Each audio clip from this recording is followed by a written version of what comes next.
Olá, desejo nesse momento dividir uma pequena meditação com você. Está aqui em João capítulo 17. E aqui em João capítulo 17 fala da oração sacerdotal de Jesus. E ele inclui várias coisas nesta oração.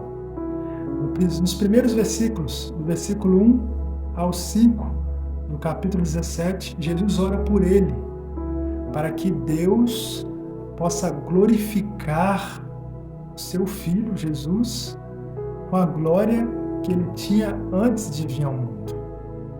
Para que o povo pudesse crer que Deus o enviou e que ele era o Messias, o Filho de Deus. Dos versículos 6 ao versículo 19, Jesus ora em prol dos discípulos. Ora em prol deles, mas ora em prol de mim e de você também, porque no verso 20 ele ora, incluindo nessa oração, para aqueles que iriam crer nas palavras que os discípulos iriam pregar. Então, se você crê nas palavras de Deus, Jesus também está incluindo você nesta oração. Dos versículos 21 ao final do capítulo 17, nós percebemos que Jesus ora para que esses dois grupos, o grupo dos discípulos e o grupo daqueles que iriam crer naquilo que os discípulos pregavam, que iriam crer no Evangelho, na Palavra de Deus, assim como eu e você, para que esses dois grupos se tornem unidos em amor. Assim como Jesus era unido ao Pai, assim ele deseja que esses dois grupos também sejam unidos uns aos outros e eles para com Deus. Mas eu quero te chamar a sua atenção para um versículo nesse capítulo que me mexeu comigo, que é o verso 17, que diz assim, santifica-os na verdade, a tua palavra é a verdade. Ou seja, aqui nesse verso, que é uma oração que Jesus faz em prol de cada um de nós, Jesus transmite algumas verdades que eu queria convidar você a meditar nelas também. Primeiro ponto, Jesus, ele mostra para nós que quem nos santifica é Deus. Primeiro ponto, quem nos santifica é Deus.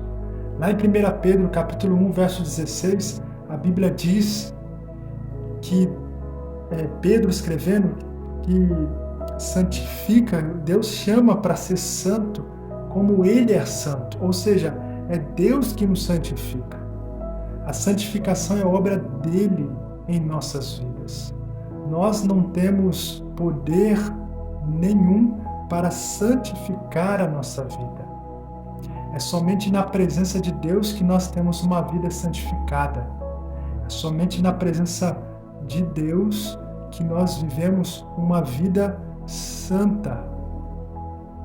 Então, o primeiro ponto aqui que eu chamo a sua atenção é que é Deus que nos santifica, é uma obra dele. Deus atribui a tua santidade na minha vida e na sua vida.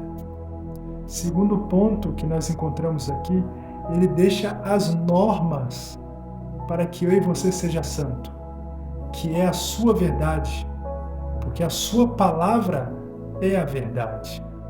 Ou seja, se você quer ser santo, você não é santo por comer ou deixar de comer tal coisa, você não é santo se você devolve mais dízimos do que outros, você não é mais santo porque você fala melhor do que o outro, se veste melhor do que o outro, ou tem condições financeiras melhor do que o outro, não.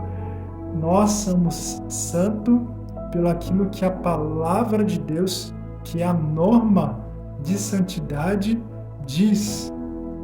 E para que nós nos tornamos santos, nós devemos estudar a palavra de Deus, para que as palavras de Deus, que é a verdade, nos santifiquem. Há um texto bem interessante, um comentário bem interessante que diz o seguinte, que nós devemos estudar a palavra de Deus, até que a palavra de Deus entre em nossa mente e se transforme e resulta em nossas ações. Ou seja, nós devemos estudar a palavra de Deus, e quando nós estudamos e aprendemos algo e colocamos aquilo em prática, automaticamente nós nos tornamos santos. E o terceiro ponto que eu chamo aqui a sua atenção antes de eu terminar com uma pequena história para você, é dizer para mim e para você que santidade não é viver sem pecado, porque nós temos uma natureza pecaminosa. E essa natureza pecaminosa nós iremos carregá-la até a volta de Jesus. Ou seja, nós temos um vírus que foi implantado na nossa mente, no nosso sangue, e precisamos diariamente do poder e atuação do Espírito Santo de Deus para que esse vírus do pecado que nós temos não nos domine. Assim como Paulo tinha as lutas deles, nós também temos as nossas lutas e teremos até que Jesus volte para logo muito em breve nos afastar da presença do pecado. Ou seja, nós hoje, o pensamento de ser santo está ligado a ser separado. Ou seja, quando você não era de Deus, não era cristão, você tinha uma vida. Agora, quando você aceitou Cristo como seu Salvador, você passa a ter uma vida totalmente de acordo com a vontade de Deus. E aí você passa a ser santo, porque você passa a ser separado dos erros. E o que nos separa dos erros é a palavra de Deus, que é a verdade. E todo tempo que nós escolhemos viver essa verdade, nós estamos se separando daquilo que é errado. E quando isso acontece, nós nos tornamos santos, separados pelo que Deus fala ao nosso coração, e aí Ele nos santifica cada vez mais. Mas eu quero te chamar a sua atenção, eu quero terminar com uma história que diz que havia uma mulher que estava já na sua idade avançada e ela estava no hospital, e ali no hospital ela estava sofrendo com diabetes, até que uma das pernas dela paralisou e precisava ser amputada. E um dos desafios que esta senhora tinha ali no hospital era de ter um acompanhante, porque nenhum dos seus filhos, ela tinha cerca de 9 filhos, muitos dos seus filhos não queria ficar ali com ela, acompanhar, tinha essa dificuldade. Então, uma decisão do médico foi tomada em relação à amputação da sua perna. E ela chamou um dos filhos e disse, o doutor chamou um dos filhos e disse o seguinte: olha, nós precisamos simplesmente amputar a perna da sua mãe, porque ela não pode viver como está agora. Só que só tem um problema, que ela já está numa idade avançada, e a diabetes também está numa idade avançada, e ela pode correr o risco de não voltar ou de sair viva da sala de cirurgia. Então, se uniram, tomaram uma decisão e resolveram amputar a perna dela. E essa senhora ficou sabendo os riscos da cirurgia, então resolveu fazer o seu último pedido aos seus filhos. Então ela chamou todos os filhos, mandou reunir todos os filhos para que ela pudesse dar a sua última palavra. E aí eu te pergunto, você acha que esses filhos não compareceram ao hospital? Com certeza. E por que compareceram? Porque eram as últimas palavras praticamente da sua mãe. E as últimas palavras são as mais importantes, né? E é o que Cristo está dizendo aqui. Essa oração de João 17 são as últimas palavras de Jesus, porque logo depois você vai ver que ele vai ser preso e vai ser crucificado e irá morrer. E essas últimas palavras de Jesus, não que as primeiras palavras não são importantes, mas as últimas dele devem ter um peso maior nas nossas vidas. E aqui, em João 17, ele revelou o maior desejo que ele tem para os seus filhos, que é que deseja eles, cada um de nós que somos filhos de Deus, sermos santos. E por quê? Porque quando você vai para Hebreus, capítulo 12, verso 14, a Bíblia diz que sem santificação ninguém verá o Senhor.